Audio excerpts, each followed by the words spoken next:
Hello everyone, this is Miss Monali Godambe from Gundeta Education Academy, Oshivara. Today in science, we are going to study about the adaptations in animals part 2. I hope you all remember what we did in the previous lesson. Let's quickly recap. Okay, so in the previous class, we learned about what habitats are. There are different types of habitats. What are habitats? Habitats are nothing but surroundings in which plants and animals live in.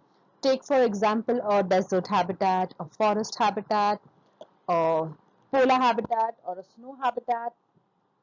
So these are different habitats that animals and plants live in. Next, we studied about is what is adaptation. What's adaptation? Adaptation is nothing but adjusting to the habitat or the surrounding in order to survive. Now, why does an animal need to adapt to its surrounding? Simple, for survival. If any animal or creature needs to survive, it has to adapt. If it becomes very hot, the animal needs to shed a little fur. If it becomes very cold, the animal needs to develop fur. So that's basically adapting to their surrounding. Now, depending on each habitat, there are special adaptations in different animals. We studied about one classic example in a desert habitat, which is a camel. We learned about what are the different features a camel actually has in order to survive in such an extreme weather. So a desert is very hot in the day and very cold in the night. Okay, so to actually sustain that kind of a weather, it's not very easy. But the camel does it beautifully, and camel is the largest animal living in a desert, by the way. So what are the different adaptations we looked at? We looked at how a camel has thick eyelashes to stop the sand from entering its eyes. Then it has flaps on its nostrils. It has a hump to store uh, fat. Then it can drink a lot of water at one go, around 200 liters, and it can go without water for about a month. Yeah. Then it has long legs, padded feet. Yeah. I hope all of you all can recollect as I talk. Super. Then we studied about the adaptation of terrestrial animals. So what are the adaptations in terrestrial animals? So they differ whether it's a prey or a predator. Prey is the ones who are eaten by other animals, like your deers, your zebras, your antelopes. So what is the special adaptation they have to survive on land? They have hoofs to run very fast and to protect themselves from the hard surface that they have to walk on. Okay, then their colors are usually something which is very like their surrounding or somewhere where they can camouflage. Okay, now the other animals that are there in a terrestrial habitat are your lions and tigers and cheetahs. So they usually have claws or feet which are padded so that they don't have hooves, they have claws, and very sharp claws so that they can tear through the meat. They have very sharp teeth, they can, so that they can again eat their meat. Yeah, so that's what we studied about in the previous class. Now today we are going to look at adaptations in extreme climates. What is extreme climate? Extremely hot, okay, or extremely cold. So an environment in polar region and deserts is not suitable for living. And there is a scarcity of food and water too. But still, animals survive there. And let us study about the adaptations that help these animals to survive in such adverse conditions. Come on, let's try to think about if it's very cold. What is it that the first thing you will do? Simple. You will try to pull over a coat. Yeah, because it's cold, mama, I'm feeling cold. I need a jacket. I need a coat. Yeah. How a polar bear adapts to the cold surrounding it lives in. So the polar bear lives in the Arctic and it's extremely cold in a snowy place. So of course it has to camouflage with the surrounding with the snow. So polar bears, unlike your normal bears, are white in color so that they match with the snow around them. So they can blend with the snowy background. Now, why do they need to blend? Because they have to hunt, so they have to camouflage. So, first of all, there are very few animals that are there in the snowy region, that being a desert or a very snow or rather cold desert. So they have to be very smart. They have to be very smart hunters. Plus, it's snow. It's not easy to run on the snow. Yeah, so they have to camouflage. The next thing they would do to adapt themselves to the cold is they will have a very, very thick fur to protect it from cold. Then, apart from the fur layer, they also have a thick layer of fat under its skin that helps them to stay warm. Yes, it's a very normal observation that I had done as a kid. That why is it that Chinese and Indians, we have a small frame as compared to people who live in colder regions. If you look at a lot of foreigners, they're pretty huge. They're very tall. They look very healthy. They look different from what we do. And then with time, I just figured and I put two and two together that maybe that's the way they have adapted to their surrounding. They need to be like that because they have to survive in that cold weather. So if we humans are also adapting, depending on which region we live in, so animals obviously will, right? So yeah. So what are the three things that you have to remember about a polar bear? A, its color is white, or rather it has a white fur. To camouflage or blend with the surrounding so that it is able to hunt. Then it has a thick fur layer to protect itself from cold, and it also has a thick layer of fat under its skin that it helps it to stay warm. Easy? Great. Okay, another thing that I just thought I should bring to your notice is at this point of time, there is a lot of global warming happening at our poles, like all over the world. The temperatures are rising, okay? And the ice caps are melting, and there is no habitat left for the polar bears. And I've just shown you two pictures of polar bears. One on the left, which shows the actual way the polar bear is supposed to be, and on the right hand side is a picture, a very sad picture of a polar bear that is today because of loss of habitat. The snow is melting, there is no food, there is no way a polar bear is able to survive, and very soon, God forbid though, polar bears are going to be extinct. We've actually reached a stage, a sorry stage, where polar bears are eating their own cubs today to survive. Can you imagine the desperacy, like the hunger that polar bears are going through? They are eating their own cubs to survive. There is no food for them. Anyways, just thought I would share this with you all. Let's hope we all make a difference and, you know, help stop global warming in our own little way. Fun fact is, okay, another fun fact about penguins is, so whenever penguins breed, all the penguins breed together. Okay, so the breeding place or breeding ground is filled with like hundreds and thousands of chicks and the penguins. Okay, so a penguin can actually pick their own baby out of the whole crowd of thousands to feed it. And it's a record that they never feed the wrong one. Can you believe it? Like when we look at penguins, you feel like, oh my god, they all look so same. You will not be able to differentiate between the two penguins. But how amazing is nature? The mother is actually able to pick out its own baby in this whole crowd of thousands of chicks. Wonderful, isn't it? Yeah, that's how a little chick of a penguin looks. Moving on to desert animals. Now, the camel is the largest desert animal, and we learned about how it is adapted to the extreme hot and extreme dry conditions of the desert. Now, let's learn about the other animals. A few other animals that are found here are, like, rather, there are very few animals that are found in a desert. Okay, so there are like some few species of spiders, lizards, and snakes. What they do is, because it's very, very hot in the day, they make burrows, okay, and they stay inside their burrows throughout the day.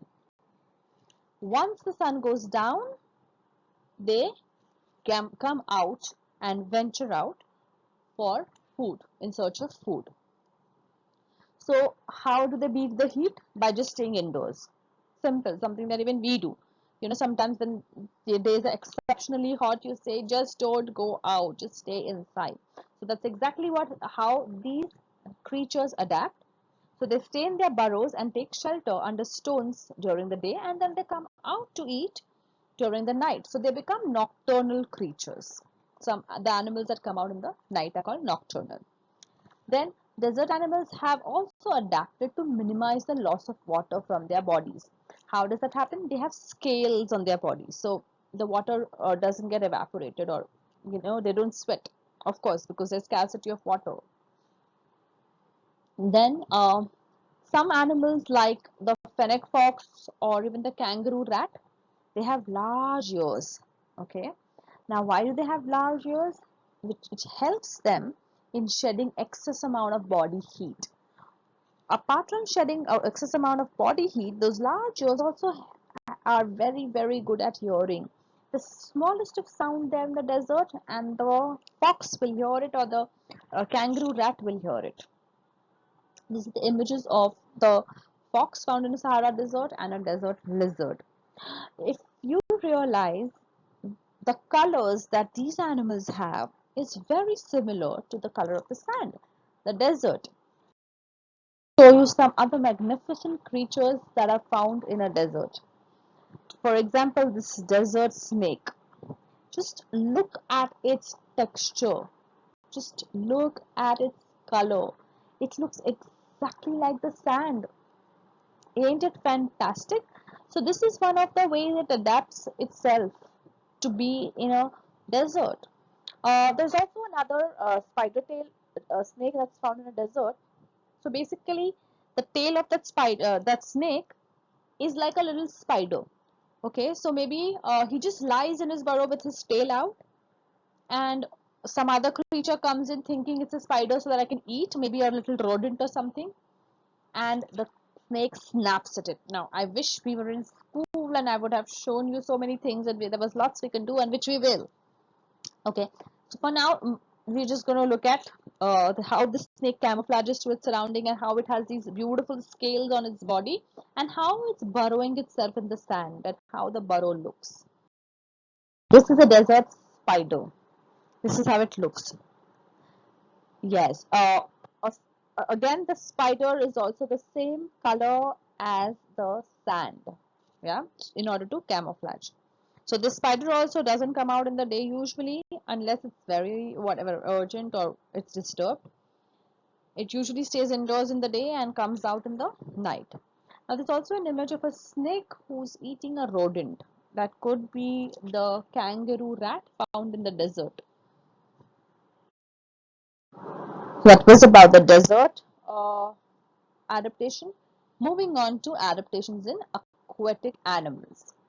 Now, in order to be in the water, or the aquatic animals need certain adaptations for certain reasons. Why? They need to move through or swim in the water. So what will they have in order to move in the water? Fins and a tail. They have to breathe in the water. So what will they have to breathe in the water? They will need gills. Next, to protect themselves from the predators, what will they have? Uh, Actually, they will have varied things. Yeah, some might have speed, some might have camouflage, some might just develop like a stone. There is a lionfish which has stings on its pokey things on its fins. So there can be different ways to protect themselves. We will learn about a few later. Then the next is to prevent water from entering their bodies. What will they have? Simple, their bodies will be covered with scales. So any animal that lives in water will need to swim, will need to breathe in water, will need to save itself or protect itself from the predator, and prevent the water from entering their bodies, right?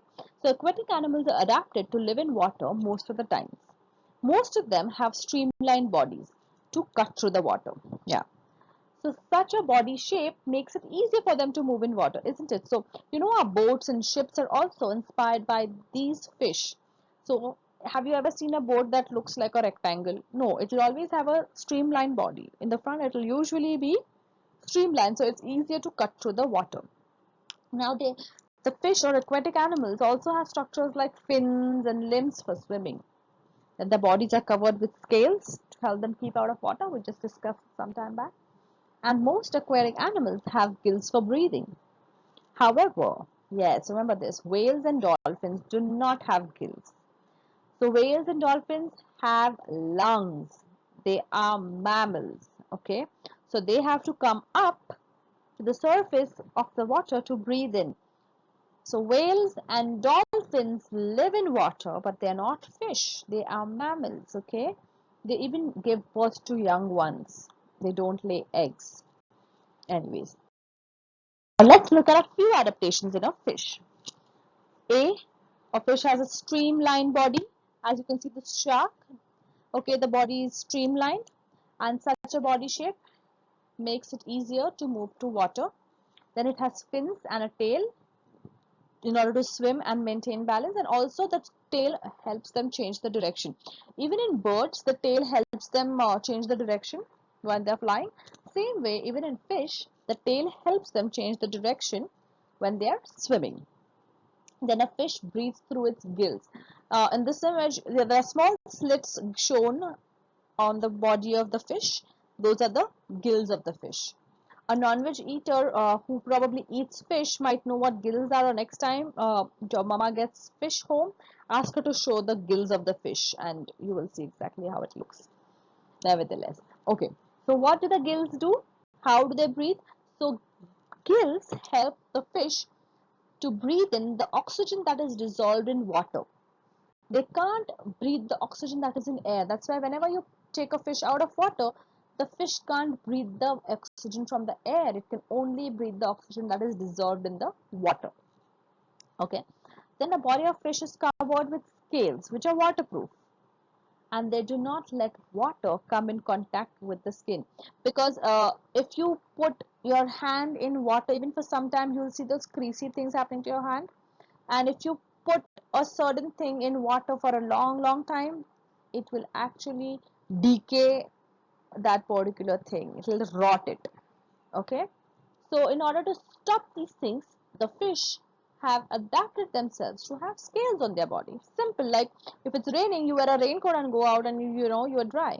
The same way, the permanent raincoat that these fish have are of scales. Again, the non-veg eaters who eat fish, next time your mama gets fish, just try to touch the skin of the fish. Of course, when you're eating, your mama removes all the scales of the fish. Nevertheless, so yes. Let's see a few more adaptations in different fish, okay? So there is one normal fish, that's a parrotfish. There are the gills, then they have fins, that's up and down are the fins, and then there is a tail. So these are the three adaptations you need to know in any fish. Now there are some special fish also, like there is an image that says flying fish. Now this fish obviously has his gills and his fins and tail, but its fins are actually like wings. So I have seen this fish in real, and it's a magnificent thing to see. So they actually glide over the water. So why they glide over the water? To protect themselves from the predator that is down. So if there's a shark or any other predator who's trying to eat them, is just going to jump out of the water, glide quite some distance. They can glide quite a lot of distance. Like they actually glide above the water and then they again come in. Okay, so that's another adaptation this fish has. Then there is another fish, very interesting. It's called the arowana. This fish can actually spit, okay, out of the water, like spit water out of the water and get the prey. So they are usually in rainforests or mangroves. Okay, mangroves. Yeah. So basically, the water bodies that is close to the forest. So if there's any insect sitting on a plant above that, it just spits water on the insect. The insect falls in the water, and the arowana eats it. Wow. So that is the adaptation this fish has for feeding. Okay, so this is just extra information I'm giving you about the flying fish and the arowana. I thought it would just be fun for you to know about these different fish. One more amazing fish. It's called the glass fish. Okay, these fish are actually transparent. Wow, did we even know that there were transparent fish? Amazing. Yeah, you will be thrilled and amazed to see the diversity of marine life. It's just magnificent and it's just out of this world. Like, really. Now, why is this fish transparent? Simple. For survival and to camouflage with the surroundings. So, if a predator is there, another big fish is there, he will not understand only that there's another fish. He will think it's water because it's the color of the water, transparent. You can see through these fish. It's fantastic. Okay. Now let's look at the adaptations in turtles. Now a turtle has paddle-like limbs, okay, that enable it to swim. Uh, it also has a hard shell for protection from the predators or sensing danger. It hides itself inside the shell. So two things that a turtle has is padded, padded or rather paddle-like limbs, or like they're also called flippers. Something like flippers. Remember that penguins had, yeah, to swim. So that makes it easy. And if you also look at the body of the turtle, it's flat and it's again streamlined. So it has a narrow head. So it can cut through the water also easily. And in order to protect itself from the surrounding, it has a shell, a hard shell. So if at all it senses danger, it will just take in all its limbs inside and protect itself. Now, that was about the aquatic adaptation or what adaptation in water. Moving on to aerial adaptation. The word aerial means in the air. So aerial animals need adaptations mainly for the following reason. If you have to be in the air, what should you know? You should know how to fly in air. You should know how to breathe in air, and you should know how to keep yourself warm, and you should know how to get food. Simple. So birds and bats are aerial animals. So now let us study about the adaptations that help them to survive in. Simple. So if birds need to fly, what do they need? Wings. Correct. So the birds have wings. Now if they have to fly, they can't be heavy. So they have to be light. Now how do they shed their body weight? They don't shed their body weight really. They have hollow bones. So when your maximum weight in your body is usually your bones. So these birds have adapted themselves in such a way that their bones become hollow. And this makes their bodies suitable to fly.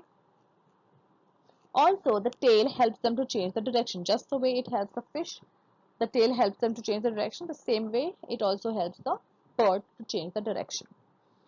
Then they have feathers on their body to keep them warm. I don't know if you, I don't know, no, I'm sure you'll remember the different kinds of feathers that a bird has. Down feathers, flight feathers, and body feathers. Remember? Yes, amazing.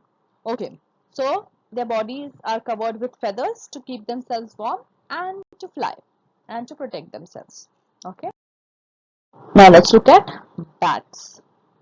Now, a bat is not a bird, okay, it's a mammal.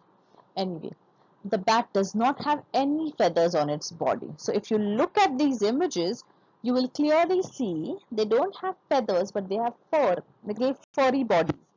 And then that the wings are actually the extension of their skin. Okay, so the wings are made of thin layers of skin, and these are stretched across their arms and fingers. So these are bats. So how is a bat adapted to fly? There is skin in between their limbs and fingers. Like how, if you look at a frog's feet, even there is skin in between their limbs. Similarly, even in this bat, There their arms are stretched across and their fingers and their skin, like multiple layers of thin layers of skin exist there. Can you see the little feet? And then can you see the little hands up there? And in between what you see is their skin. So that's how the bats adapt themselves to fly. So that's about your aerial adaptations in animals. Thank you, and I hope you all enjoyed this class. This is Miss Monali Godambe signing off from today's session. Thank you. Stay good, stay home, and stay safe. Hope to see you all.